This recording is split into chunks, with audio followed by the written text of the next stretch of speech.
जय हिंद साथियों, आप सभी का स्वागत करता हूं आप सभी के अपने चैनल टारगेट सिलेक्शन में। साथियों, एसएससी एमटीएस एग्जाम अगर आपका कल है या परसों है या कुछ दिन बाद है तो आपके एग्जाम को साथियों नेस्त नाबूद करने के लिए 100 सवालों की एक ऐसी श्रृंखला वाली क्लास साथियों तैयार की गई है, जिस क्लास को अगर आप देख लेते हैं तो मेरा मानना है कि एग्जाम आपका चूकेगा नहीं। एग्जाम में साथियों आप झंडा गाड़ के आएंगे, एग्जाम आपका बहुत आराम से फतेह हो जाएगा। क्योंकि आप भी जानते हैं साथियों के सामान्य ज्ञान के पूरे आपसे 25 सवाल पूछे जाएंगे।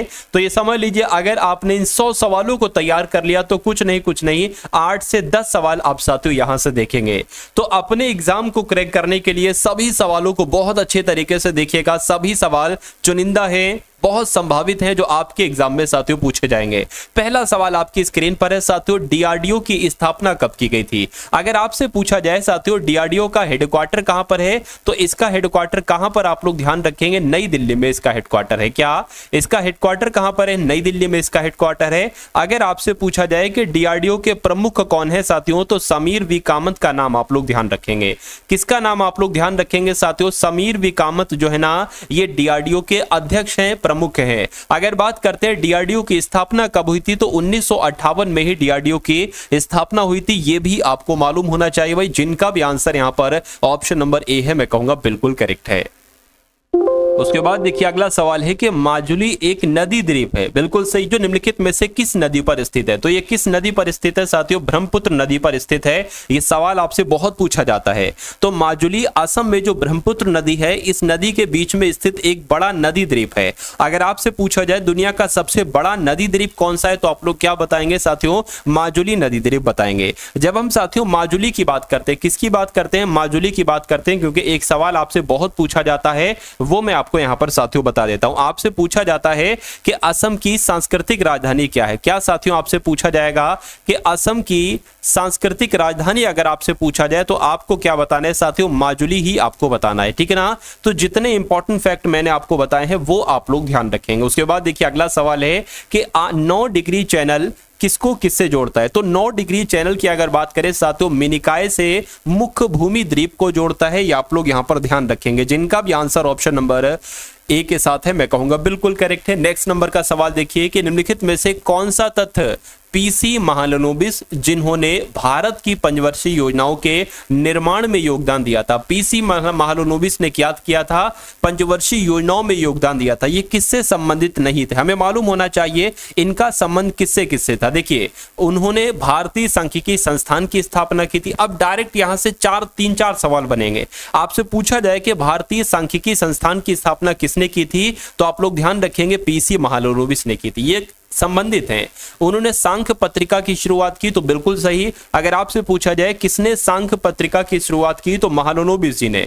उसके अलावा भारतीय नियोजन के वास्तुकार के रूप में भी जाना जाता है, बिल्कुल। यानी कि अगर आपसे पूछा जाए कि किसे भारतीय नियोजन के वास्तुकार के रूप में जाना जाता है, तो पीसी महालनोबिस जी को। महालनोबिस का जन्म 1983 में कलकत्ता में हुआ था साथियों, ये आपको बताया जा रहा है। तो मैं कहूंगा नहीं साथियों, ठीक है ना। जन्म उनका 1983 में एक तरीके से कलकत्ता 1983 में नहीं हुआ था। कब हुआ था साथियों? 1893 में हुआ था। कब हुआ था? 1893 में हुआ था। तो मैं कहूंगा ये आपका गलत ऑप्शन हो जाएगा, गलत ऑप्शन हो जाएगा। तो यही आपका बिल्कुल करेक्ट आंसर हो जाएगा। पीसी महालनोबिस की अगर बात करें, इनका पूरा नाम साथियों क्या है? प्रशांत चंद। क्या? प्रशांत चंद महालनोबिस इनका नाम है। और इन्हीं को क्या कहा जाता है, आप लोग ध्यान रखेंगे साथियों? भारतीय सांख्यिकी का क्या साथियों?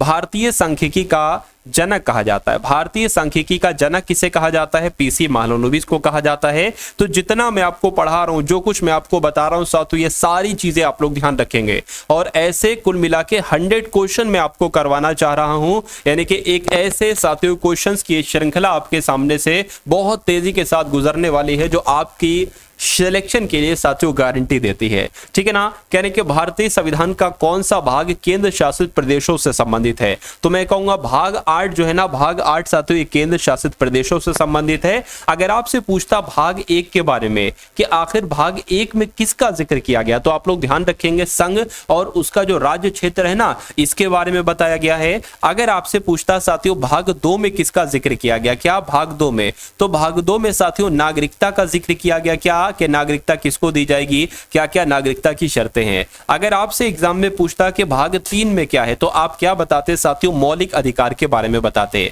ठीक है ना। मौलिक अधिकार, क्या मौलिक अधिकार कह लो या मूल अधिकार कह लो, सवाल ऐसे पूछा जाएगा कि निम्नलिखित में से किस भाग में मौलिक अधिकार हैं या कौन सा भाग मौलिक अधिकार से संबंधित है, तो भाग 3 मौलिक अधिकार से संबंधित है। जब हम बात करते हैं साथियों भाग 4 की, किसकी, भाग 4 की अगर बात करें तो जो एक तरीके से राज्य के नीति निर्देशक तत्व होते हैं ना, राज्य के जो आपके नीति निदेशक तत्व होते हैं साथियों, उनसे ये संबंधित है भाग 4, ये आप लोग ध्यान रखेंगे। और अगर साथियों एक और पूछा जाता है भाग 4 का ए, क्या अगर आपसे पूछ लिया जाए साथियों भाग 4 का एक तरीके से ए करके ऐसे करके पूछा जाता है, तो ये साथियों मूल कर्तव्यों से संबंधित है, यानी कि मौलिक कर्तव्यों से इसका संबंध है, ये भी आप लोग यहां पर ध्यान रखेंगे, ठीक है ना। एक और मैं आपको साथियों बता देता हूं, देखिए भाग 5 की अगर बात करें तो ये किससे संबंधित है, भाग 5 की अगर बात करें ये संघ सरकार यानी कि केंद्र सरकार से संबंधित है, किससे, केंद्र सरकार से संबंधित है। लेकिन भाग 6 की बात करते हैं तो ये साथियों राज्य सरकार से संबंधित है, क्या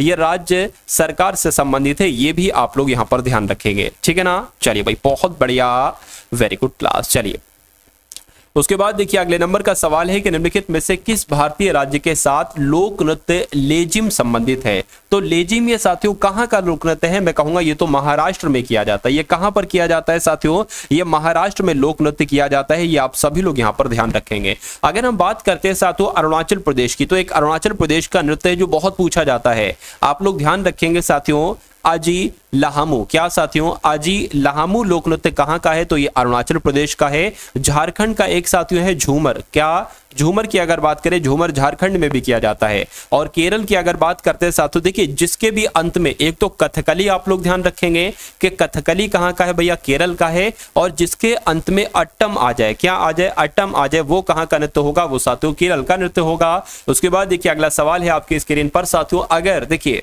मैं आपको बता देता हूं कि अगर आप एसएससी एमटीएस के एग्जाम को वाकई में क्रैक करना चाहते हैं, आपने इस बार ठान लिया है, तो मैं आपको साथियों अंतिम समय में 2 तरह की पीडीएफ दे रहा हूं। एक तो आप सभी लोग ये तो साथियों जानते हैं कि आपके लिए जीएस इस बार कितनी इंपॉर्टेंट रख रही है, जिसमें 25 सवाल आएंगे। तो पूरे साथियों करंट अफेयर की बात करें, इसमें लगभग 8 से 9 सवाल आपके करंट अफेयर के पूछे जाएंगे।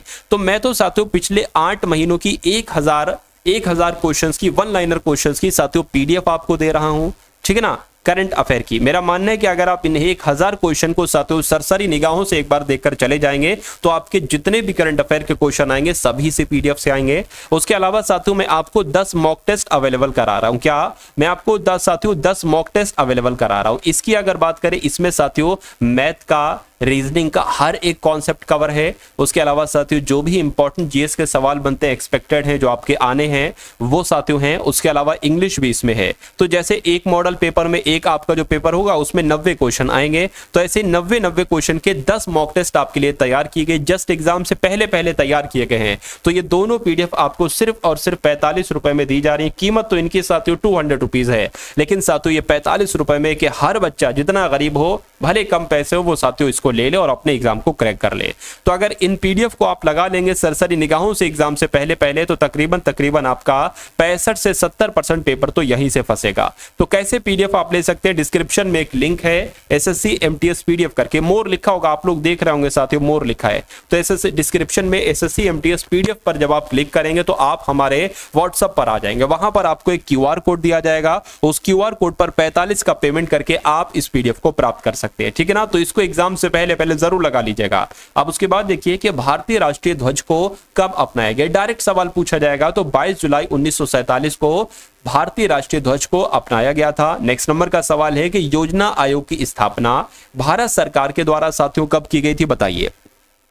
तो योजना आयोग की स्थापना साथियों कब की गई थी, 1950 में ही साथियों योजना आयोग की स्थापना की गई थी, ये भी आप लोग ध्यान रखेंगे। उसके बाद देखिए अगला सवाल है कि डबल फॉल्ट, इस शब्द का इस्तेमाल जो है ना वो कौन से खेल में होता है, ये आपको यहां पर बताना है। देखिए अगर टेनिस की बात करते हैं, क्या टेनिस की बात करते हैं, तो साथियों डबल फॉल्ट ये किस खेल में इस्तेमाल होता है? साथियों टेनिस में इस्तेमाल होता है। ये भी आप लोगों को यहां पर मालूम होना चाहिए। एक मैं आपको बता देता हूं, कबड्डी में कैंट शब्द का इस्तेमाल किया जाता है। का से कबड्डी और का से कैंट, तो कैंट शब्द का इस्तेमाल किसने किया जाता है? साथियों कबड्डी में। स्नूकर की अगर बात करते हैं साथियों, सेंचुरी, सा से स्नूकर और सा से क्या हो जाएगा साथियों? सेंचुरी हो जाएगा, यानी कि सेंचुरी शब्द का इस्तेमाल स्नूकर में किया जाता है। ये भी आप लोग ध्यान रखेंगे, ठीक है ना।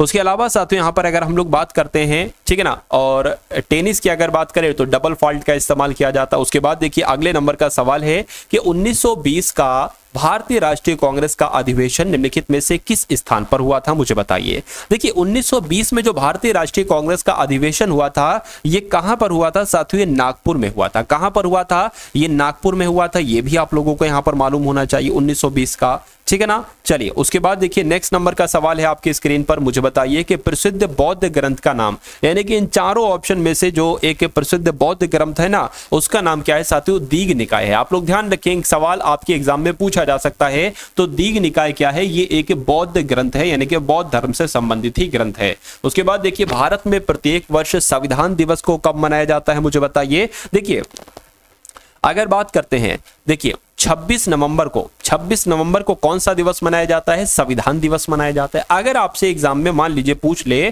कि राष्ट्रीय विधि दिवस कब मनाया जाता है, क्या अगर आपसे एग्जाम में पूछ लिया जाए कि भैया ये बता दीजिए कि राष्ट्रीय विधि दिवस कब मनाया जाता है, तो आप क्या बताएंगे? तो भी आप साथियों 26 नवंबर ही बताएंगे। क्या बताएंगे साथियों? 26 नवंबर ही बताएंगे। ये आप लोग यहाँ पर ध्यान रखेंगे, ठीक है ना। अगर बात करते हैं भारतीय संविधान का जनक किसे कहा जाता है, तो डॉक्टर भीमराव अंबेडकर को भारतीय संविधान का जनक कहा जाता है। उसके बाद देखिए बिम्स्टेक बहुत पूछा जाता है। बिम्स्टेक एक उप क्षेत्रीय समूह है जिसमें दक्षिण एशिया और दक्षिण पूर्व एशिया के 7 देश शामिल हैं। तो आपसे पूछा जा रहा है कि बिम्स्टेक का हेडक्वार्टर कहां पर है, बिम्स्टेक का मुख्यालय कहां पर है, मुझे बता दीजिए, ठीक है ना। अगर बात करते हैं साथियों बिम्स्टेक की, अगर बात करें साथियों तो इसका मुख्यालय कहां पर है? ढाका में है।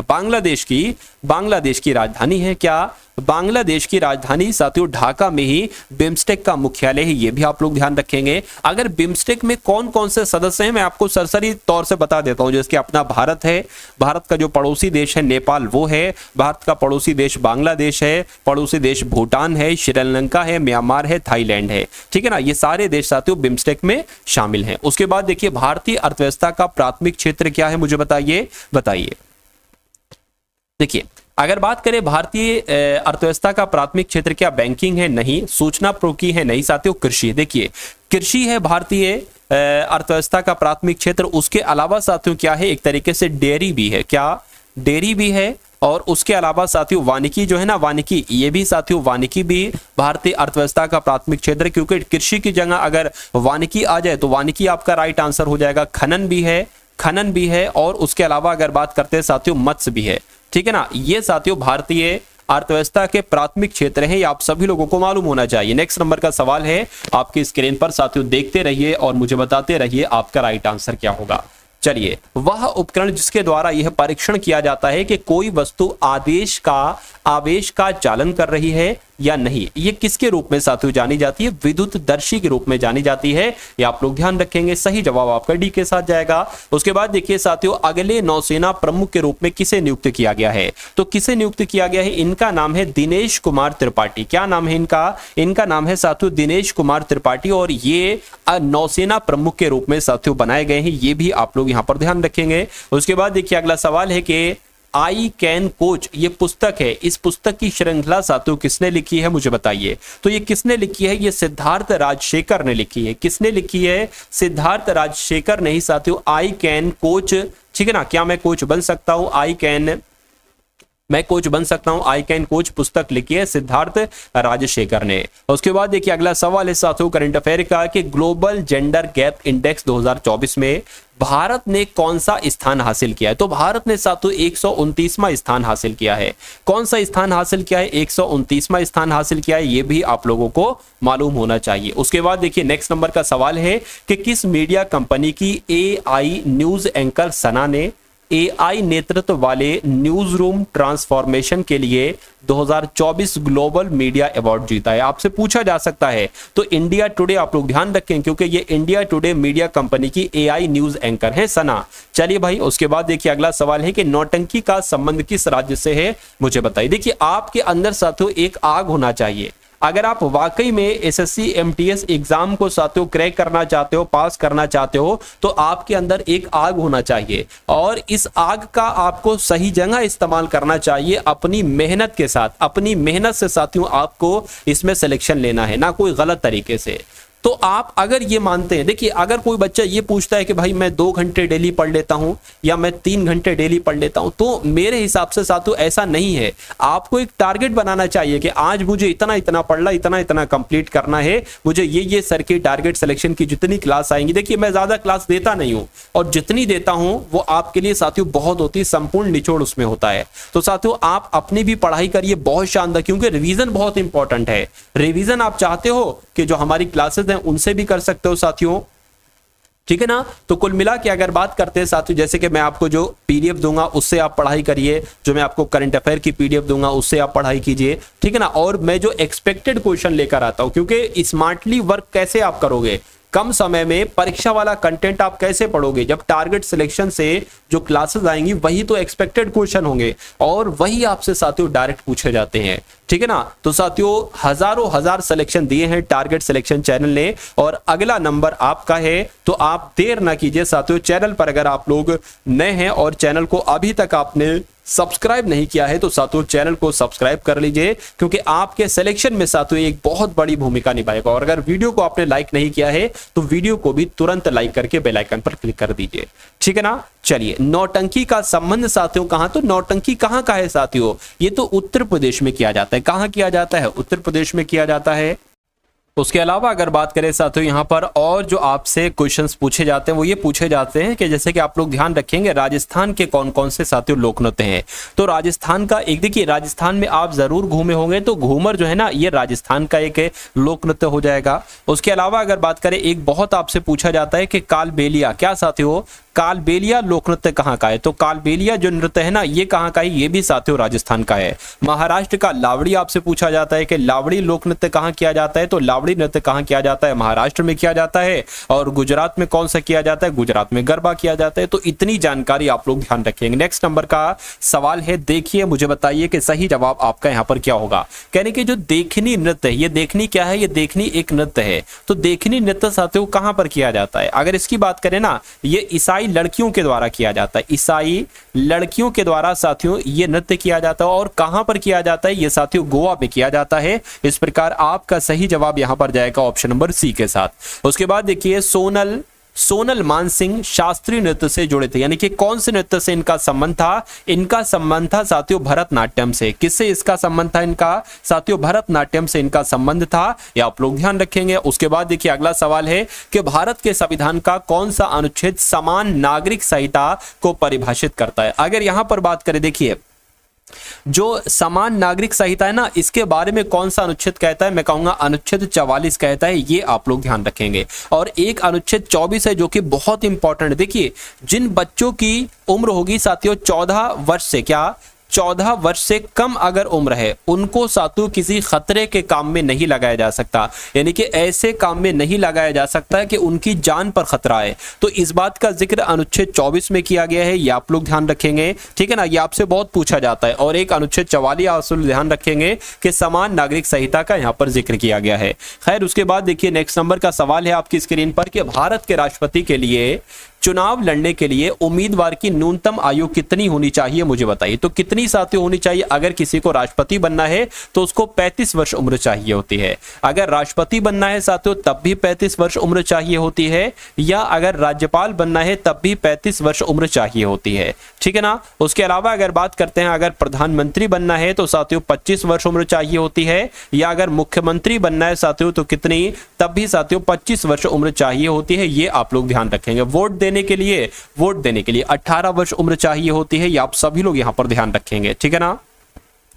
चलिए अगर बात करते हैं साथियों यहाँ पर राष्ट्रपति का जिक्र आया है, तो राष्ट्रपति को ही एक तरीके से भारत का प्रथम नागरिक कहा जाता है। आपसे पूछा जाएगा कि भारत का प्रथम नागरिक किसे कहा जाता है, तो भारत के राष्ट्रपति को ही कहा जाता है। उसके बाद देखिए आपसे पूछा जा रहा है कि निजाम सागर बांध ये किस राज्य में स्थित है, बताइए। तो निजाम सागर बांध कहां पर है साथियों, तेलंगाना में। कहां पर है निजाम सागर बांध साथियों, तेलंगाना नदी पर है, तेलंगाना शहर राज्य में है। लेकिन अगर आपसे पूछा जाए कि जो निजाम सागर बांध है ना, ये किस नदी पर है, तो ये मंजीरा नदी पर है। क्या ये साथियों मंजीरा नदी पर है, ये भी आपसे सवाल जो है ना वो साथियों बन सकता है। चलिए उसके बाद देखिए अगला सवाल है, भारतीय संविधान में राष्ट्रपति महाभियोग की विशेषता को कौन से देश से लिया गया है, यानी कि जो राष्ट्रपति पर महाअभियोग लगाया जाता है, इस चीज को कहां से लिया गया है, तो मैं कहूंगा संयुक्त राज्य अमेरिका से लिया गया है। ये आप लोग यहां पर ध्यान रखेंगे। अमेरिका से और क्या लिया गया है साथियों, देखिए मौलिक अधिकार भी लिए गए हैं। मूल अधिकार किस देश के संविधान से लिए गए हैं, तो मौलिक अधिकार साथियों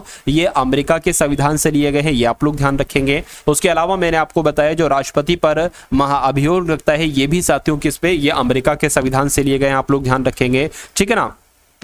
और जापान की अगर बात करते हैं ना, जापान के संविधान से देखिए कानून के द्वारा क्या, कानून के द्वारा जो स्थापित प्रक्रिया होती है, कानून के द्वारा जो स्थापित प्रक्रिया होती है, ये कहां से ली गई है, ये भी साथियों जापान के संविधान से ही ली गई है, ये भी आप लोग ध्यान रखेंगे। उसके बाद देखिए अगले नंबर का सवाल है साथियों, आपकी स्क्रीन पर देखिए, मुझे बताइए आपका राइट आंसर क्या होगा। चलिए करेंगे सिल्वर फाइबर क्रांति किससे संबंधित है, बताइए। सिल्वर फाइबर क्रांति की बात कर रहे हैं यहां पर, मुझे बताइए। तो सिल्वर फाइबर क्रांति ये कपास से संबंधित है, किससे संबंधित है साथियों, कपास से संबंधित है, इसलिए सही जवाब आपका जो जाएगा वो ऑप्शन नंबर डी के साथ जाएगा। अगर आपसे पूछिए कि कपास ज्यादातर कहां पाया जाता है, तो गुजरात राज्य में पाया जाता है। कहां पर पाया जाता है साथियों, गुजरात राज्य में पाया जाता है, ठीक है ना।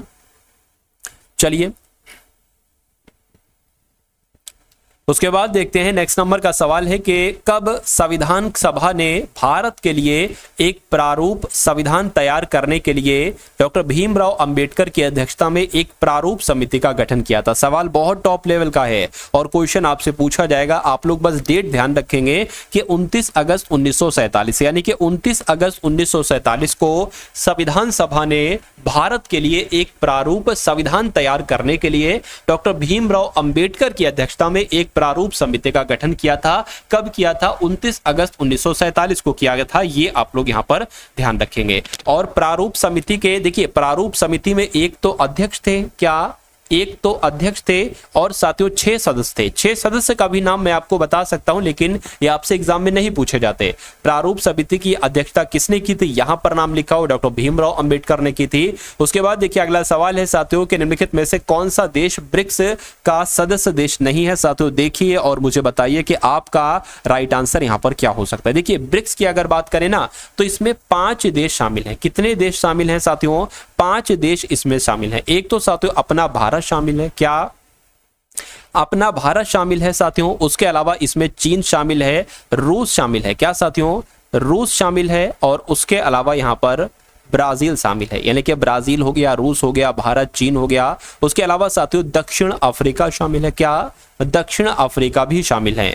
तो यहां पर अगर बात करते हैं साथियों, देखिए दक्षिण अफ्रीका मैं लिख चुका हूं, भारत लिख चुका हूं, रूस लिख चुका हूं, लेकिन भूटान नहीं लिखा। यानी कि ब्रिक्स का सदस्य देश कौन सा नहीं है साथियों, भूटान नहीं है। अब भूटान नहीं है तो यही आपका क्या होगा, यही तो आपका बिल्कुल करेक्ट आंसर हो जाएगा। साथियों उस मुकाम तक मैं आपको पहुंचा दूंगा जिस मुकाम पर जाने से ही सिलेक्शन होता है, यानी कि इतना एक्सपर्ट, इतना निपुण बनाकर आपको एग्जाम हॉल में भेजूंगा साथियों कि समझ लीजिए एग्जाम तो आपके लिए बहुत छोटी सी बात हो जाएगी। अगर इससे बड़ा भी कोई एग्जाम आ जाए तो आप उसको बहुत आराम से क्रैक कर ले, ठीक है ना। लेकिन आपको साथियों सिर्फ जरूरत है क्लासेस को अटेंड करने की और अपना पूरा ध्यान, पूरा मनोमस्तिष्क क्लास में रखने की, क्योंकि जब आपका ध्यान किसी जगह पर होता है तभी आप उस चीज में कामयाब होते हैं। तो अगर आप अपने ध्यान रखने की गारंटी मुझे दे देते हैं तो मैं आपको सिलेक्शन की गारंटी दे देता हूं, ठीक है ना। चलिए, the day I stopped drinking milk, ये एक पुस्तक है। इस पुस्तक के लेखक कौन है, तो सुधा मूर्ति इस पुस्तक की लेखक है, ये आप लोग यहां पर ध्यान रखेंगे।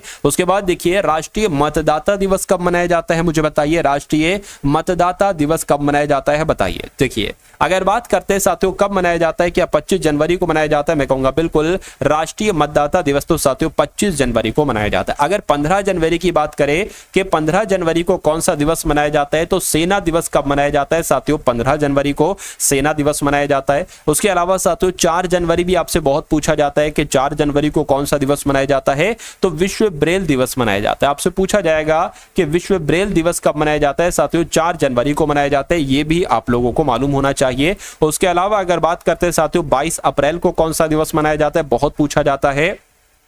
तो 22 अप्रैल को साथियों विश्व पृथ्वी दिवस मनाया जाता है। ये आप लोगों को क्या रखना है साथियों? आप लोगों को यहां पर ध्यान रखना है। क्या?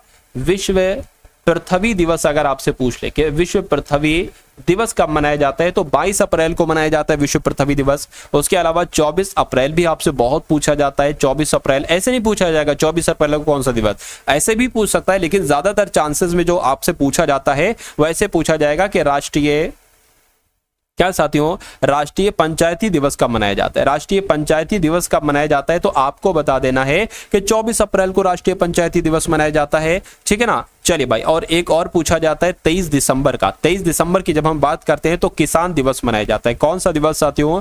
किसान दिवस की अगर बात करें तो ये आपका 23 दिसंबर को मनाया जाता है। तो इतनी चीजें आप लोग यहाँ पर ध्यान रखेंगे। उसके बाद देखिए नेक्स्ट नंबर का सवाल है आपकी स्क्रीन पर, देखिए साथियों और मुझे बताइए कि यहाँ पर आपका सही जवाब क्या हो सकता है। 500 रुपए के महात्मा गांधी श्रृंखला के नोट का रंग कैसा है? तो कैसा है साथियों? स्टोन ग्रे है, ये आप लोग ध्यान रखेंगे। राइट आंसर आपका जो जाएगा वो ऑप्शन नंबर बी के साथ जाएगा। उसके बाद देखिए निम्नलिखित में से कौन कथक के प्रतिपादक नहीं है?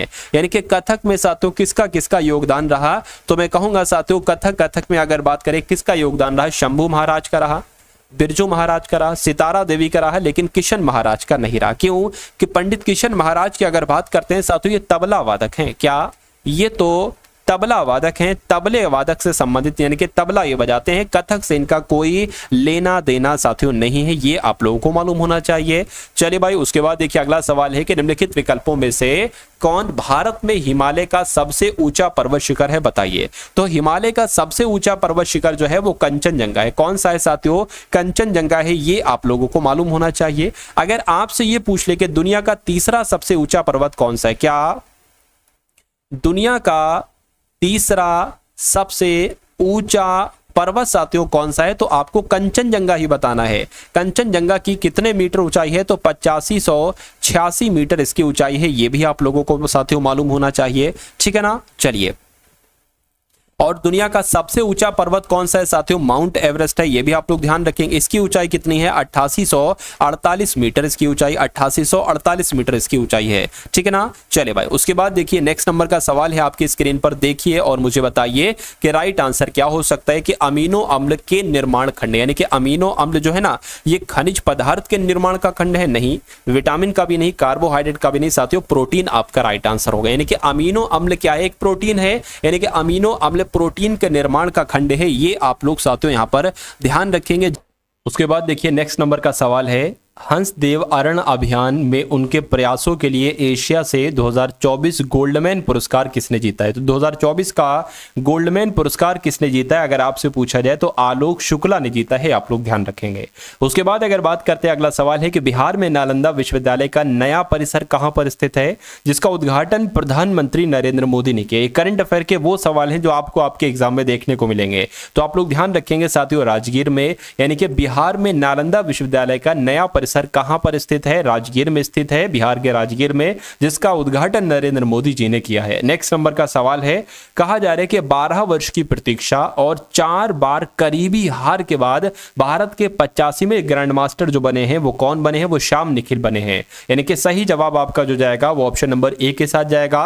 अब उसके बाद देखिए उस्ताद विलायत खान नामक संगीत वाद्य यंत्र से संबंधित है। तो उस्ताद विलायत खान की अगर बात करते हैं तो ये साथियों किससे संबंधित है? बताइए।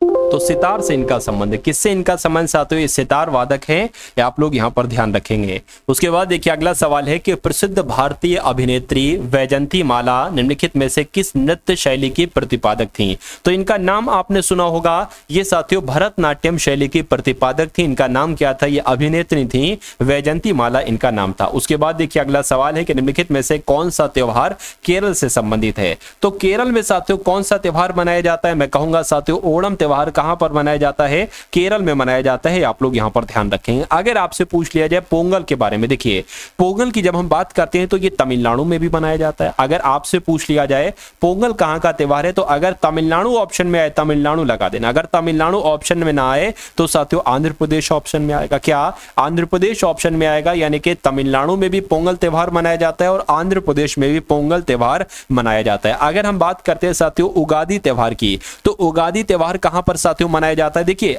ये अलग अलग राज्यों में मनाया जाता है। आंध्र प्रदेश में भी उगादी त्योहार आंध्र प्रदेश में मनाया जाता है और तेलंगाना में भी मनाया जाता है, तेलंगाना में भी मनाया जाता है और कर्नाटक में भी मनाया जाता है। ठीक है ना, तो तीनों ऑप्शन में से कोई ना कोई एक आपसे पूछा जाएगा। चलिए भाई, उसके बाद देखिए नेक्स्ट नंबर, इसकी बात करें बोनालू त्योहार कहां पर मनाया जाता है, तो तेलंगाना में मनाया जाता है। कहां पर साथियों, अगर बात करें तेलंगाना में ही ये त्योहार मनाया जाता है, बोनालू त्योहार। उसके बाद देखिए अगला सवाल है कि निम्नलिखित में से किस हिमालयी पर्वतमाला में बनिहाल दर्रा स्थित है। तो जो बनिहाल दर्रा है ना साथियों, ये पीर पंजाल में स्थित है। कहां पर साथियों, ये पीर पंजाल में स्थित है, ये आप लोग यहां पर ध्यान रखेंगे। नेक्स्ट नंबर का सवाल है कि संतोष ट्रॉफी किस खेल से संबंधित है, यानी कि किस खेल में जीतने पर संतोष ट्रॉफी दी जाती है, तो मैं कहूंगा फुटबॉल में जीतने पर संतोष ट्रॉफी दी जाती है। ठीक है ना, चलिए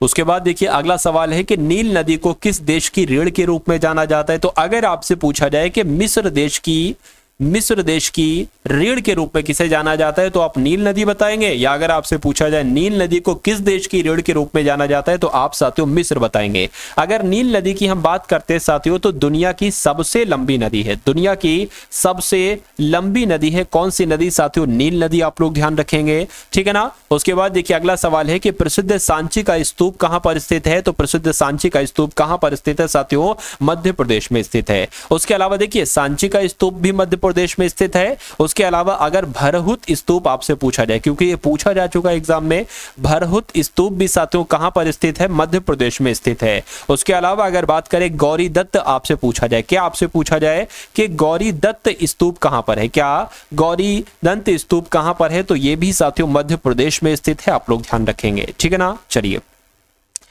उसके अलावा अगर बात करते हैं गुजरात से सवाल आपसे पूछा जाता है कि सियोट गुफाएं कहां पर है। क्या साथियों, आपसे अगर पूछा जाए सियोट गुफाएं कहां पर है, तो सियोट गुफाएं कहां पर है, ये गुजरात में स्थित है, ये बहुत आपसे पूछा जाता है। उसके बाद देखिए अगला सवाल है कि कितने भारतीय राज्य बांग्लादेश के साथ अपनी सीमा को साझा करते हैं। देखिए साथियों और मुझे बताइए कि आपका सही जवाब यहां पर क्या हो सकता है। देखिए अगर बात करें अपना भारत है, ये बांग्लादेश के साथ सीमा साझा करता है और ये सबसे लंबी सीमा साझा करता है, तो मैं कहूंगा अपने भारत के राज्य, अपने भारत के कौन कौन से राज्य बांग्लादेश से बिल्कुल टच में है। कैसे बिल्कुल टच में है, तो एक तो साथियों असम है, यानी कि असम की सीमा बांग्लादेश के साथ टच है। अगर बात करें पश्चिम बंगाल भी है क्या, मैं कहूंगा बिल्कुल साथियों पश्चिम बंगाल की भी सीमा बांग्लादेश से बिल्कुल टच में है। मिजोरम भी है क्या साथियों, मिजोरम भी लगा हुआ है और मेघालय भी लगा हुआ है। क्या मिजोरम भी लगा हुआ है और मेघालय भी लगा हुआ है, उसके अलावा त्रिपुरा भी लगा हुआ है, यानी कि ये 5 राज्य ऐसे हैं जो साथियों बांग्लादेश के साथ अपनी सीमा साझा करते हैं। राइट आंसर जिनका भी ऑप्शन नंबर डी था, मैं कहूंगा बिल्कुल करेक्ट था। उसके बाद देखिए भारतीय संविधान के किस भाग में संशोधन की प्रक्रिया का उल्लेख किया गया है।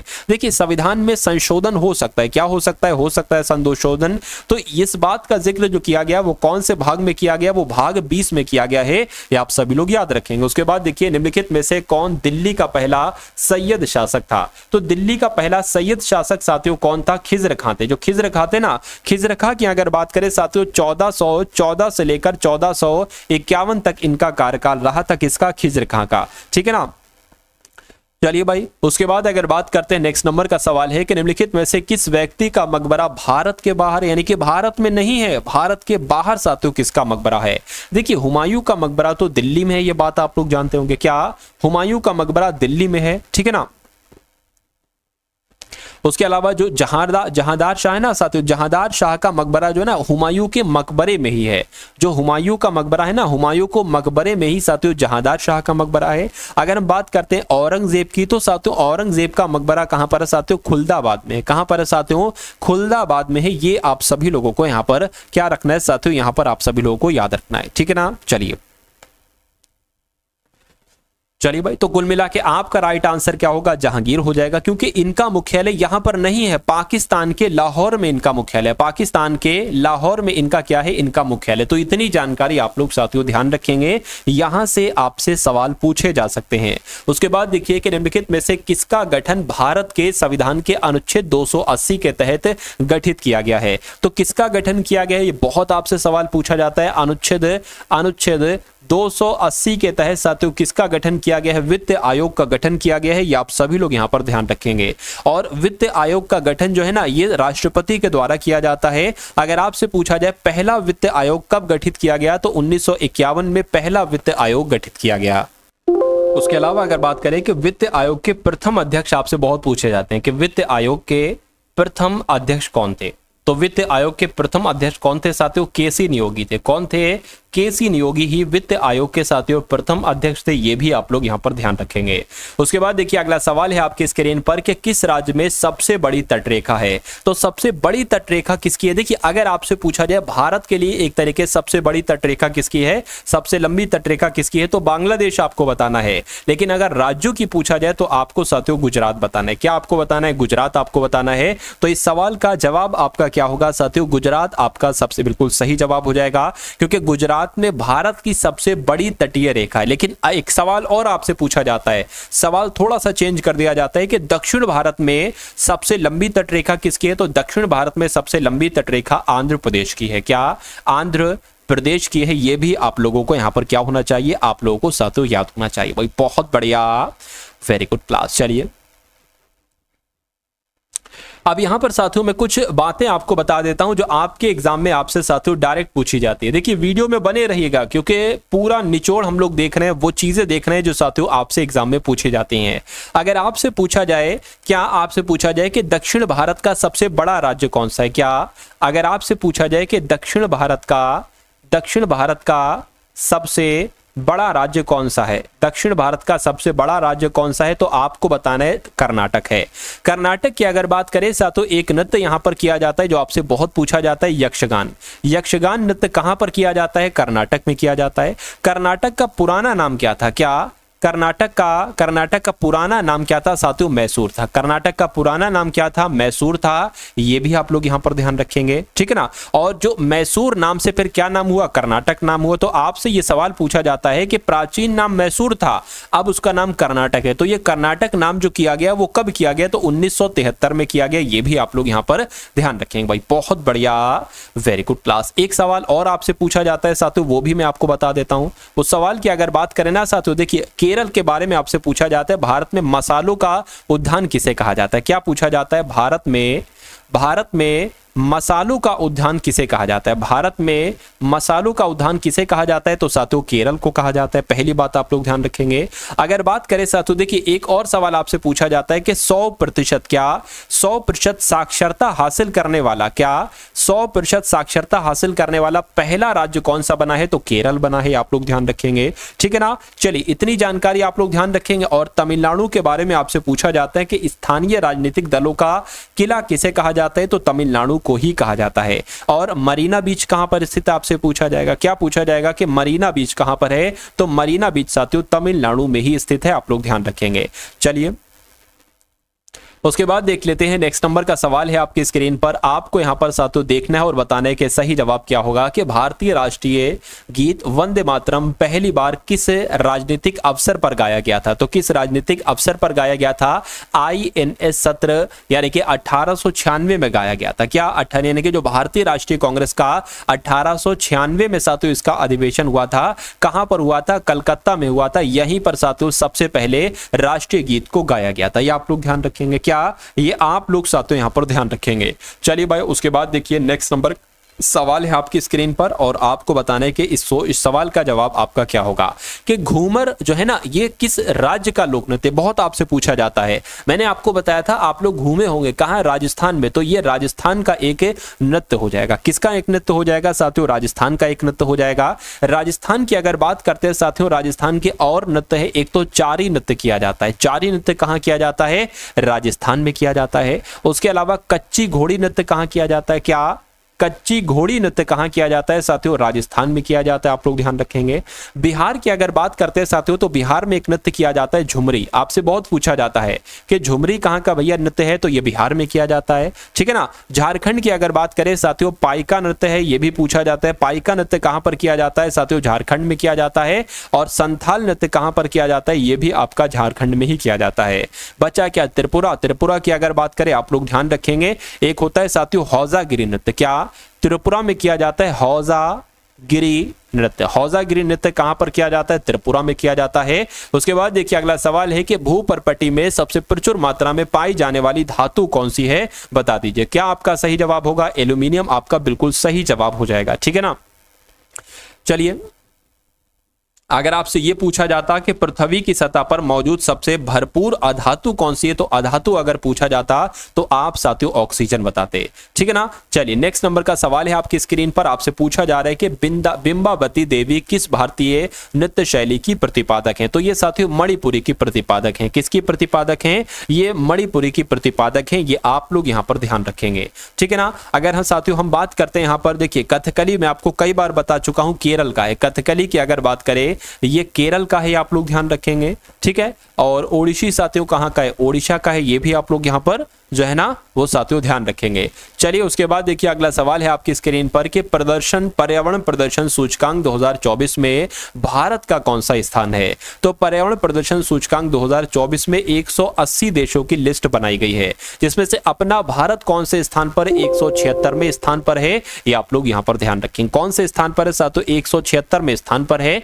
उसके बाद देखिए अगला सवाल है आपकी स्क्रीन पर कि अभ्यास डस्टलिक के 5वें संस्करण में भारतीय सेना की कौन सी टुकड़ी भाग ले रही है? तो साथियों जाट रेजिमेंट भाग ले रही है। ये आपका बिल्कुल सही जवाब हो जाता है। उसके बाद देखिए रूसी संघ के राष्ट्रपति के द्वारा प्रधानमंत्री नरेंद्र मोदी को प्रदान किए गए पुरस्कार का नाम क्या है? तो यहां पर अगर बात करें आप लोग ध्यान रखेंगे the Order of Saint Andrew the Apostle इस पुरस्कार का नाम है और ये नरेंद्र मोदी जी को मिला है। भारत के संविधान में अवशिष्ट शक्तियां किसको सौंपी गई हैं? केंद्र को, ग्राम पंचायत को, राज्य को, या राज्य और केंद्र दोनों को? तो आप लोग ध्यान रखेंगे जो अवशिष्ट शक्ति है ना साथियों ये केंद्र के पास है, ये केंद्र को सौंपी गई हैं। उसके बाद देखिए भारत छोड़ो आंदोलन के समय जो भारत वायसराय था साथियों वो कौन था? उसका नाम क्या था? तो आप लोग ध्यान रखेंगे लॉर्ड लिनलिथगो ही साथियों कौन था? उस समय का वायसराय था, ये आप लोग ध्यान रखेंगे। नेक्स्ट नंबर का सवाल है आपकी स्क्रीन पर कि भारत के संविधान में जो 52वां संविधान संशोधन था ये सबसे अधिक साथियों किससे संबंधित है? तो ये किससे संबंधित है? सरकारी नौकरियों में आरक्षण से नहीं, त्रिपुरा को विशेष दर्जा देने नहीं साथियों, मतदान के लिए पात्रता की आयु बढ़ाने नहीं साथियों, ये राजनीतिक दल बदल विरोधी प्रावधान से संबंधित है। कौन सा संशोधन? मैं कहूंगा संशोधन 52। उसके बाद देखिए अगला सवाल है कि महामघम महोत्सव हर 12 वर्ष के बाद साथियों कहां पर मनाया जाता है, बताइए। तो आप लोग ध्यान रखेंगे साथियों महामघम महोत्सव की अगर बात करते हैं तो ये कहां पर मनाया जाता है? ये साथियों तमिलनाडु में मनाया जाता है। कहां पर मनाया जाता है? तमिलनाडु में मनाया जाता है। चलिए भाई बहुत बढ़िया, वेरी गुड क्लास। चलिए उसके बाद देखते हैं नेक्स्ट नंबर का सवाल है कि भारतीय संविधान का जो अनुच्छेद 32 है ये किससे संबंधित है? तो जीवन के अधिकार से, संपत्ति के अधिकार से नहीं साथियों, संवैधानिक उपचारों के अधिकार से संबंधित है। कौन सा अनुच्छेद साथियों? अनुच्छेद 32। इस प्रकार आपका जवाब अगर है ऑप्शन नंबर सी के साथ तो मैं कहूंगा बिल्कुल करेक्ट है। देखिए संविधान के अनुच्छेद 32 में संवैधानिक उपचारों के अधिकार के बारे में बताया गया है और भारतीय संविधान का हृदय और आत्मा किसे कहा गया है? क्या? क्योंकि आपसे पूछा जाता है भारतीय संविधान का हृदय और आत्मा किसे कहा गया है? तो आप लोग ध्यान रखेंगे संवैधानिक उपचारों के अधिकार को कहा गया है। और ये किसने कहा है ऐसा साथियों? अंबेडकर जी ने ऐसा कहा है। क्या? अंबेडकर जी ने ऐसा कहा है, यानी कि अंबेडकर जी ने संवैधानिक उपचारों के अधिकार को भारतीय संविधान का हृदय और आत्मा कहा है। ये बहुत इंपॉर्टेंट फैक्ट है, आप लोग ध्यान रखेंगे। उसके बाद देखिए उस्ताद अल्लाह रखा खां भारतीय संगीत में निम्नलिखित में से किस वाद्य यंत्र को बजाने में योगदान के लिए प्रसिद्ध है? तो ये साथियों तबला वादक है। ये कौन है? ये तबला वादक हैं। ये आप सभी लोग यहां पर क्या रखेंगे? याद रखेंगे। देखिए अल्लाह रखा खां तबला वादक हैं। उसके अलावा अगर जाकिर हुसैन की बात आ जाए तो जाकिर हुसैन जी भी साथियों तबला वादक हैं, ठीक है ना। किशन महाराज की अगर बात आ जाए तो किशन महाराज भी साथियों कौन है? तबला वादक हैं, ठीक है। और एक और पूछा जाता है शंकर घोष, तो शंकर घोष भी साथियों तबला वादक ही हैं। कौन है साथियों? तबला वादक ही हैं, आप लोग ध्यान रखेंगे। चलिए भाई उसके बाद देखते हैं अगला सवाल है कि फॉलो ऑन शब्द निम्नलिखित में से किससे संबंधित है? तो ये साथियों क्रिकेट के खेल में इस्तेमाल किया जाता है। जो आपका फॉलो शब्द है ना, क्या फॉलो ऑन शब्द है, इसका इस्तेमाल किस में किया जाता है साथियों? क्रिकेट के खेल में किया जाता है। उसके अलावा देखिए कैच पकड़ते हैं ना क्रिकेट में, तो कैच शब्द का इस्तेमाल क्रिकेट में किया जाता है। चाइना मैन का इस्तेमाल कहाँ किया जाता है साथियों? एक तरीके से क्रिकेट में किया जाता है। गुगली भी आपने सुना होगा, गुगली हो गया, गली हो गया, ये साथियों क्रिकेट के खेल में ही किया जाएगा। ठीक है, स्पिन बॉल डालो, स्पिन है, स्विंग हो गया, ये सब क्रिकेट के खेल में ही साथियों इस्तेमाल किया जाता है। ये आपसे एग्जाम में पूछा जाता है। अंतरराष्ट्रीय न्यायालय का मुख्यालय कहां पर स्थित है? तो अंतरराष्ट्रीय न्यायालय का मुख्यालय कहां पर स्थित है साथियों? नीदरलैंड में स्थित है। और नीदरलैंड के कहां पर साथियों? द हेग में स्थित है। ये भी आपको क्या होना चाहिए साथियों? ये भी आप लोगों को मालूम होना चाहिए भाई। बहुत बढ़िया, वेरी गुड क्लास। लेकिन अगर आपसे पूछ लिया जाए, क्या अगर आपसे पूछ लिया जाए कि संयुक्त राष्ट्र का मुख्यालय कहां पर है, अगर आपसे पूछ लिया जाए साथियों संयुक्त राष्ट्र का मुख्यालय कहां पर है, तो न्यूयॉर्क को आपको बताना है। ठीक है ना। लेकिन अगर आपसे पूछ लिया जाए साथियों इंटरनेशनल मॉनिटरिंग फंड यानी कि अंतरराष्ट्रीय मुद्रा कोष का मुख्यालय कहां पर है, तो वॉशिंगटन डीसी आपको बताना है। ये आप लोग साथियों ध्यान रखेंगे। उसके अलावा अगर आपसे पूछ लिया जाए यूनेस्को का मुख्यालय कहां पर है, तो यूनेस्को का मुख्यालय कहां पर है? पेरिस में है। फ्रांस की राजधानी पेरिस में है। देखिए यूनेस्को को अगर हिंदी की बात करें, हिंदी में क्या कहते हैं, तो संयुक्त राष्ट्र शैक्षिक, वैज्ञानिक और सांस्कृतिक संगठन कहते हैं यूनेस्को को। इसका मुख्यालय मैंने आपको फ्रांस में बताया। इसका राइट आंसर आपका ऑप्शन नंबर किसके साथ जाएगा? इस सवाल का ऑप्शन नंबर ए के साथ जाएगा। उसके बाद देखिए अगला सवाल है कि भारत के किस गवर्नर जनरल के शासनकाल में रेलवे लाइन की स्थापना की गई थी साथियों? बताइए। तो रेलवे की अगर बात करें, देखिए अगर रेल से संबंधित कोई सवाल आए और आपसे एक तरीके से साथियों गवर्नर जनरल पूछा जाए, तो लॉर्ड डलहौजी ही आपको बता देना है। क्यों? क्योंकि लॉर्ड डलहौजी को साथियों भारतीय रेल का जनक कहा जाता है। क्या अगर आपसे एग्जाम में पूछे साथियों क्या कि भारतीय रेल का जनक किसे कहा जाता है, तो लॉर्ड डलहौजी को भारतीय रेल का जनक कहा जाता है। ठीक है ना, ये आप लोग यहां पर ध्यान रखेंगे। चलिए, और रेलवे से संबंधित साथी सवाल वगैरह अगर आ जाए तो आपको क्या बताना है? डलहौजी का नाम ही बता देना है आपको। उसके बाद देखिए अगला सवाल है कि निम्नलिखित में से कौन आर्थिक गतिविधियों के द्वितीय क्षेत्र के अंतर्गत आता है? तो कौन आता है साथियों? चीनी का कारखाना, ये आर्थिक गतिविधियों के द्वितीय क्षेत्र के अंतर्गत आता है। उसके बाद देखिए बौद्ध त्योहार जिसका नाम है सोगक्रॉन, तो बौद्ध त्योहार सोगक्रॉन मुख्य रूप से निम्नलिखित में से किस भारतीय राज्य में मनाया जाता है? तो ये कहां पर मनाया जाता है साथियों? ये अरुणाचल प्रदेश में मनाया जाता है। ये आप सभी लोगों को यहां पर ध्यान रखना है। उसके अलावा अरुणाचल प्रदेश की बात करें कि लोसर महोत्सव कहां पर मनाया जाता है, तो लोसर महोत्सव भी साथियों कहां पर मनाया जाता है? अरुणाचल प्रदेश में। उसके अलावा ड्रीम महोत्सव कहां मनाया जाता है, तो यह भी साथियों अरुणाचल प्रदेश में ही मनाया जाता है। नेक्स्ट नंबर का सवाल है कि निम्नलिखित में से किस खेल के लिए गोल्डन बॉल पुरस्कार दिया जाता है? तो गोल्डन बॉल पुरस्कार जो दिया जाता है ये फुटबॉल के खेल में दिया जाता है। किस खेल में दिया जाता है साथियों? फुटबॉल के खेल में दिया जाता है। नेक्स्ट नंबर का सवाल है कि कोणार्क का जो सूर्य मंदिर है ये किस राजा के शासनकाल में बनवाया गया था? तो मैं कहूंगा ये तो नरसिंह देव प्रथम के शासनकाल में बनवाया गया था। किसके शासनकाल में साथियों? नरसिंह देव प्रथम के शासनकाल में इसका निर्माण किया गया था। उसके बाद देखिए भारत में किस पंचवर्षीय योजना के अंतर्गत नीली क्रांति का आरंभ किया गया? तो मैं कहूंगा जो आपकी 7वीं पंचवर्षीय योजना थी इसी के अंतर्गत साथियों नीली क्रांति योजना का क्या किया गया? शुभारंभ किया गया। इसका कार्यकाल क्या था साथियों? 1985 से लेकर 1990 तक इसका कार्यकाल था। आप लोग ध्यान रखेंगे। ठीक है ना। चलिए, भारतीय संविधान में राष्ट्रपति के चुनाव की विधि को कौन से देश के संविधान से लिया गया आपसे पूछा जा रहा है। तो आप लोग यहां पर ध्यान रखेंगे साथियों, आप लोग क्या ध्यान रखेंगे कि जो राष्ट्रपति का चुनाव होता है ना, राष्ट्रपति के चुनाव की विधि को आयरलैंड के संविधान से लिया गया है। तो इस प्रकार जिनका भी आंसर यहां पर है ऑप्शन नंबर ए के साथ मैं कहूंगा बिल्कुल करेक्ट है। उसके अलावा साथियों आयरलैंड से क्या लिया गया है? राज्य के नीति निर्देशक सिद्धांतों को आयरलैंड से लिया गया है। ब्रिटेन की अगर बात करते हैं साथियों, ब्रिटेन से एक सवाल है जो कि आपसे बहुत पूछा जाता है कि एकल नागरिकता, क्या साथियों अगर आपसे पूछा जाए कि एकल नागरिकता की अगर बात करें तो ये कहां से लिया गया है? ये ब्रिटेन देश के संविधान से लिया गया है। ये आप लोग यहां पर ध्यान रखेंगे। अमेरिका की अगर बात करते हैं साथियों, मौलिक अधिकार लिए गए हैं। क्या लिए गए हैं? मौलिक अधिकार कौन से देश के संविधान से लिए गए हैं? तो साथियों अमेरिका देश के संविधान से लिए गए हैं। उसके अलावा अगर बात करते हैं यहाँ पर जर्मन की, तो जो आपातकाल की अगर बात करें, क्या साथियों, अगर आपातकाल के दौरान जो मौलिक अधिकारों का निलंबन हो जाता है, ये कहां से लिया गया है, तो जर्मनी के संविधान से लिए गए हैं, आपको मालूम होना चाहिए। और जो संविधान में संशोधन होता है ना, संविधान में संशोधन होता है, तो ये प्रक्रिया कहां से ली गई है, दक्षिण अफ्रीका के संविधान से ली गई है, ये भी आपको मालूम होना चाहिए। अगला सवाल है आपकी स्क्रीन पर कि एक पौधे की कोशिका भित्ति किससे निर्मित होती है, तो ये साथियों सेल्यूलोज से निर्मित होती है। क्या पौधे की कोशिका की भित्ति साथियों सेल्यूलोज से निर्मित होती है। उसके बाद देखिए इटाई रोग जो होता है ये किसके कारण होता है, तो इटाई रोग जो होता है ये कैडमियम के कारण होता है, ये आप लोग ध्यान रखेंगे। सही जवाब आपका जाएगा बी के साथ। उसके बाद देखिए आंध्र प्रदेश के मुख्यमंत्री के रूप में साथियों किसने शपथ ली है, तो आंध्र प्रदेश के मुख्यमंत्री कौन बने हैं, नारा चंद्रबाबू नायडू बने हैं, ये आप लोग ध्यान रखेंगे। सही जवाब जिनका ऑप्शन नंबर डी था, मैं कहूंगा बिल्कुल करेक्ट था। उसके बाद देखिए विश्व भूख दिवस यानी कि वर्ल्ड हंगर डे 2024 की विषय वस्तु यानी कि थीम क्या थी, तो साथियों थ्राइविंग मदर्स इसकी थीम थी। क्या थी, थ्राइविंग मदर्स इसकी थीम थी, ये भी आप लोग यहां पर ध्यान रखेंगे।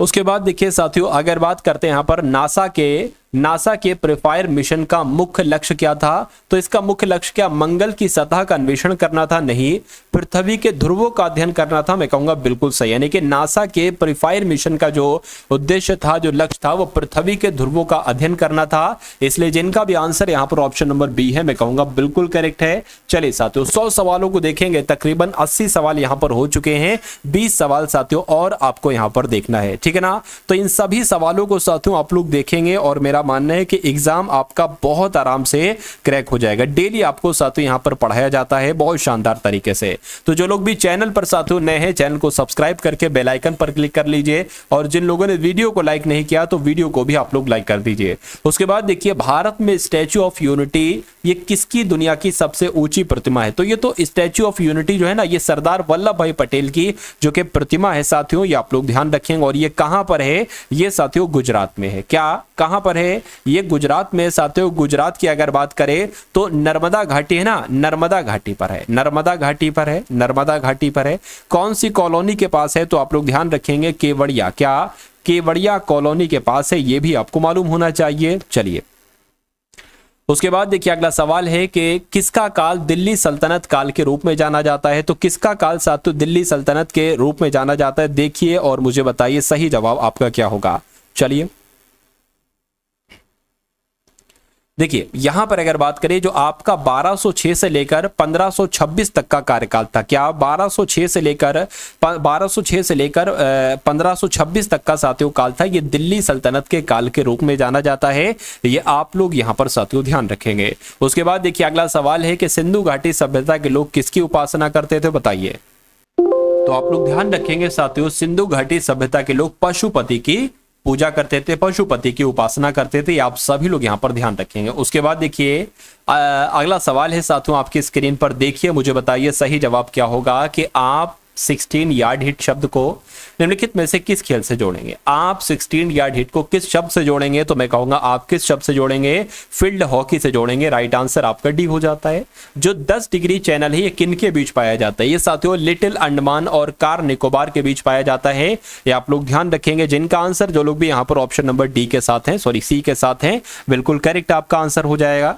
अगर 9 डिग्री चैनल की अगर बात करें तो मिनिकाय द्वीप और मुख्य लक्षद्वीप समूह के बीच स्थित है। पाक जलडमरू मध्य की बात करें साथियों तो पाक खाड़ी और बंगाल की खाड़ी को यह अलग करता है, यह भी आप लोग ध्यान रखेंगे। अगला सवाल है आपकी स्क्रीन पर कि भारत छोड़ो आंदोलन को किसने और कहां भारतीय राष्ट्रीय कांग्रेस के द्वारा अपनाया गया। अगर बात करें देखिए भारत छोड़ो आंदोलन को, ठीक है, महात्मा गांधी जी के द्वारा, किसके द्वारा आप लोग ध्यान रखेंगे, महात्मा गांधी जी के द्वारा। महात्मा गांधी जी ने, ठीक है ना, बंबई आएगा, यहां पर क्या आ जाएगा साथियों, बंबई आ जाएगा। बंबई में भारतीय राष्ट्रीय कांग्रेस के द्वारा अपनाया गया। तो महात्मा गांधी और बंबई कहां लिखा है, ऑप्शन नंबर बी में लिखा हुआ है। अगला सवाल है आपकी स्क्रीन पर कि आमतौर पर अपशिष्ट जल प्रशोधन की प्रक्रिया को क्या कहा जाता है, तो क्या कहा जाता है, मलजल प्रशोधन कहा जाता है। आपका सही जवाब जो जाएगा वो ऑप्शन नंबर सी के साथ जाएगा। उसके बाद देखिए इनकलाब जिंदाबाद का नारा किसके द्वारा दिया गया था, तो ये हसरत मोहानी के द्वारा दिया गया था। किसके द्वारा साथियों ये नारा दिया गया था, इनकलाब जिंदाबाद का। और इनकलाब जिंदाबाद का मतलब होता है क्रांति अमर रहे। क्या? क्रांति अमर रहे साथियों, ये इसका मतलब होता है, ठीक है ना। लेकिन देखिए अगर आपसे पूछा जाए ये किसके द्वारा गढ़ा गया, तो हजरत मोहानी के द्वारा गढ़ा गया। लेकिन साथियों अगर बात करें इसको प्रसिद्ध किसने बनाया, इस नारे को लोकप्रिय किसने बनाया, अगर आपसे मतलब ऐसे करके सवाल आ जाए, ठीक है ना, तो आप क्या बताएंगे साथियों? आप भगत सिंह बता देंगे। आप क्या बता देंगे? आप साथियों भगत सिंह बता देंगे। अगर हजरत मोहानी ऑप्शन में ना हो तो साथियों भगत सिंह आपको लगाना होगा, ठीक है ना।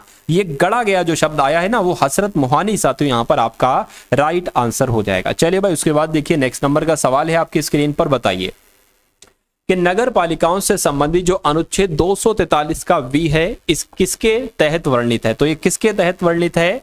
ये आपका सदस्यों के लिए अयोग्यता के लिए साथियों वर्णित है। ये आपका बिल्कुल सही जवाब है। अगला सवाल है कि निम्नलिखित में से कौन भारतीय संविधान की गैर संघीय विशेषता है? तो भारतीय संविधान की गैर संघीय विशेषता जो है ना वो एकल संविधान है। ये भी आप लोग ध्यान रखेंगे। सही जवाब आपका जाएगा ऑप्शन नंबर बी के साथ। भारत में आर्थिक सुधार उपायों को औपचारिक रूप से कब आरंभ किया गया? तो साथियों कब आरंभ किया? जुलाई 1991 में आरंभ किया गया। ये आप लोग यहां पर ध्यान रखेंगे। तो जिनका भी आंसर यहां पर है ऑप्शन नंबर ए के साथ मैं कहूंगा बिल्कुल करेक्ट है। ज्ञानपीठ पुरस्कार जीतने वाली पहली महिला कौन थी? तो इनका नाम था साथियों आशा पूर्णा देवी। क्या नाम इनका था? इनका नाम था आशा पूर्णा देवी और ये ज्ञानपीठ पुरस्कार पाने वाली पहली महिला थी। ये आप लोग यहां पर ध्यान रखेंगे। अगला सवाल है आपकी स्क्रीन पर कि कथकली किस राज्य का मुख्य शास्त्रीय है? तो मैं कहूंगा ये तो केरल का है। ये कहां का है साथियों? कथकली की अगर बात करें ये केरल का है। ये आप सभी लोगों को मालूम होना चाहिए। उसके बाद देखिए अगला सवाल है कि निम्नलिखित में से कौन सा त्योहार विष्णु के वामन अवतार से संबंधित है? तो जो ओणम त्योहार है ना साथियों, ये विष्णु के वामन अवतार से संबंधित है, ठीक है ना। ये आप लोग यहां पर ध्यान रखेंगे। चलिए उसके बाद देखिए अगला सवाल है कि चंगाई नृत्य किस राज्य से संबंधित है? तो ये साथियों चंगाई नृत्य कहां पर किया जाता है? नागालैंड में किया जाता है। कौन सा चंगाई नृत्य? आप लोग यहां पर ध्यान रखेंगे भाई। बहुत बढ़िया, वेरी गुड क्लास। सब कुछ इंपॉर्टेंट चीजें मैं आपको बता देता हूं। देखिए कचिपुड़ी कहां का है लोक नृत्य? आंध्र प्रदेश का है। उसके अलावा अगर बात करें साथियों, देखिए अगर आपसे बिहू पूछा जाए तो असम का बताना है। असम के साथियों दो आप लोग यहां पर ध्यान रखेंगे। असम के दो आप लोगों को लोक नृत्य ध्यान रखना है। एक तो साथियों बिहू और उसके अलावा साथियों सत्रिया। क्या? बिहू और सत्रिया ये कहां पर किया जाता है? ये असम में किया जाता है। अगर बात करते हैं साथियों गोवा के लोक नृत्य की, तो गोवा के भी मैं आपको दो बता रहा हूं। गोवा के दो बता रहा हूं। एक तो साथियों फुगड़ी आप लोग ध्यान रखेंगे। क्या पूछा जाएगा कि फुगड़ी लोक नृत्य कहां किया जाता है? तो फुगड़ी लोक नृत्य गोवा में किया जाता है। और ढालो लोक नृत्य कहां किया जाता है? तो ये भी साथियों गोवा में किया जाता है, ठीक है ना। चलिए उसके अलावा कर्नाटक की अगर बात करते हैं साथियों, कर्नाटक का यक्षगान तो आपको पता है, यक्षगान में आपको नहीं बता, और लेकिन आप लोग ध्यान रखेंगे कुनिथा जो है, कुनिथा कहां पर किया जाता है? कुनिथा साथियों का से कुनिथा, का से कर्नाटक, तो ये कर्नाटक में किया जाता है, ठीक है ना। अगर मध्य प्रदेश की अगर बात करते हैं तो मध्य प्रदेश का एक बहुत पूछा जाता है, कौन सा है वो मैं आपको यहां पर बतला देता हूं। मध्य प्रदेश में मटकी नृत्य किया जाता है, क्योंकि मां से मटकी और मां से मध्य प्रदेश। तो पूछा जाए मटकी नृत्य कहां किया जाता है? तो मध्य प्रदेश आपको साथियों क्या करना है? आपको यहां पर साथियों बता देना है भाई। बहुत बढ़िया, वेरी गुड क्लास। अगर सिक्किम की बात करें, सिक्किम का एक नृत्य है जो कि पूछा जाता है अक्सर। सिक्किम की अगर बात करें एक नृत्य पूछा जाता है सिंघी छम। सा से सिक्किम और सा से सिंघी छम, ये कहां किया जाता है? तो ये साथियों सिक्किम में किया जाता है। आप सभी लोगों को यहां पर मालूम होना चाहिए। यूपी की अगर बात करते हैं साथियों, एक तो रामलीला किया जाता है। क्या? एक तो रामलीला किया जाता है और क्या किया जाता है? कथक किया जाता है। तो रामलीला और कथक ये कहां के हो गए? ये उत्तर प्रदेश के हो गए। तो इतने आप लोग यहां पर ध्यान रखेंगे। उसके बाद देखिए नेक्स्ट नंबर का सवाल है आपकी स्क्रीन पर। देखिए बताइए कि 2024 कैबिनेट में वर्तमान महिला एवं बाल विकास मंत्री कौन है? तो कौन है साथियों? अन्नपूर्णा देवी हैं। आप लोग ध्यान रखेंगे। सही जवाब आपका ऑप्शन नंबर ए के साथ जाएगा। पेरिस ओलंपिक का उद्घाटन समारोह फ्रांस में कहां पर आयोजित किया जाएगा? तो कहां पर साथियों? सीन नदी पर। ये आपका क्या होगा? बिल्कुल सही जवाब हो जाएगा। उसके बाद देखिए कासा किस देश की अंतरिक्ष एजेंसी है साथियों? मुझे बताइए। चलिए क्या आपका साथियों यहां पर सही जवाब होगा? देखिए कासा की अगर हम फुल फॉर्म की बात करते हैं तो कोरिया एरोस्पेस एडमिनिस्ट्रेशन हो जाएगा, ठीक है ना। कोरिया एरोस्पेस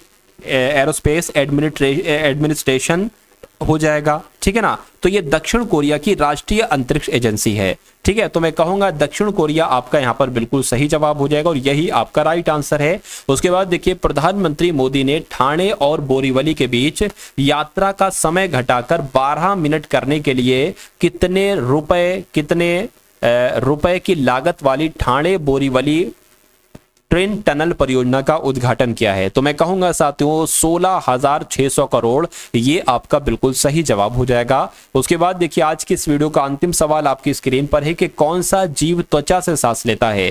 क्या सांप अपनी त्वचा से सांस लेता है, केचुआ अपनी त्वचा से सांस लेता है, या बंदर अपनी सांस लेता है, बंदर अपनी त्वचा से सांस लेता है, या मनुष्य अपनी त्वचा से। मनुष्य तो नहीं होगा, बंदर भी नहीं साथियों अपनी त्वचा से सांस लेता है, सांप भी अपनी त्वचा से सांस नहीं लेता है, लेकिन केचुए की अगर बात करते हैं तो केचुआ अपनी त्वचा से सांस लेता है। तो इस प्रकार आपका राइट आंसर अगर है ऑप्शन नंबर बी के साथ, तो मैं कहूंगा आपका आंसर यहां पर बिल्कुल करेक्ट भाई, बहुत बढ़िया, वेरी गुड क्लास। तो इस क्लास को साथियों लाइक करके आप लोग जाइएगा, चैनल पर अगर नए हैं तो चैनल को सब्सक्राइब करके जाइएगा। और वीडियो में मैंने जिस पीडीएफ के बारे में आपको बताया था साथियों कि वो पीडीएफ है, उसमें से पेपर आपका जो फंसेगा वो 65 से 70% तक साथियों आपका पेपर फंसेगा। इसमें आपको साथियों 10 प्रैक्टिस पेपर आपको दिए जा रहे हैं। क्या 10 प्रैक्टिस पेपर, क्योंकि एग्जाम से पहले अगर आपने साथियों इन 10 प्रैक्टिस मॉडल की तैयारी कर ली, 10 प्रैक्टिस मॉडल पेपर की आपने अगर तैयारी कर ली, तो मेरा मानना है कि पेपर आपका बहुत आराम से क्लियर हो जाएगा। और जीएस का स्कोर बढ़ाने के लिए 1000 करंट अफेयर के आपको साथियों 1 लाइनर क्वेश्चन दिए जा रहे हैं। और इस मॉडल पेपर की बात करें साथियों, मैथ है, रीजनिंग है, जीएस है और साथियों इंग्लिश है। और एक क्वेश्चन होगा जस्ट उसके नीचे उसका आंसर होगा, उसके नीचे उसका सॉल्यूशन होगा। तो ये दोनों पीडीएफ आपको सिर्फ 45 रुपए में मिल जाएंगी। कैसे आप साथियों ये पीडीएफ प्राप्त कर सकते हैं, डिस्क्रिप्शन में एक लिंक है, मोर लिखा होगा MORE, डिस्क्रिप्शन में एक लिंक है, उस लिंक पर क्लिक करेंगे तो SSC MTS करके एक लिंक होगा। उस लिंक पर जब आप क्लिक करेंगे तो आपके सामने हमारा व्हाट्सएप ओपन हो जाएगा। वहां पर आपको एक साथियों QR कोड दिया जाएगा, उस QR कोड पर 45 का पेमेंट करके स्क्रीनशॉट देंगे तो आपको साथियों दोनों पीडीएफ भेज दी जाएंगी, ठीक है ना। उसके अलावा साथियों SSC MTS की प्लेलिस्ट को भी अपडेट कर दिया गया है, उसको भी साथियों प्लेलिस्ट में जितनी वीडियोस हैं उन सभी वीडियोस को अपने एग्जाम से पहले, अपने शिफ्ट से पहले जरूर देख लीजिएगा। मेरा मानना है कि उससे बाहर आपका पेपर नहीं पूछा जा सकता, ठीक है ना। तो इस वीडियो को अपने 2-4 मित्रों के साथ शेयर कर दीजिएगा। मिलते हैं हम सभी लोग आने वाली वीडियो में। जय हिंद साथियों।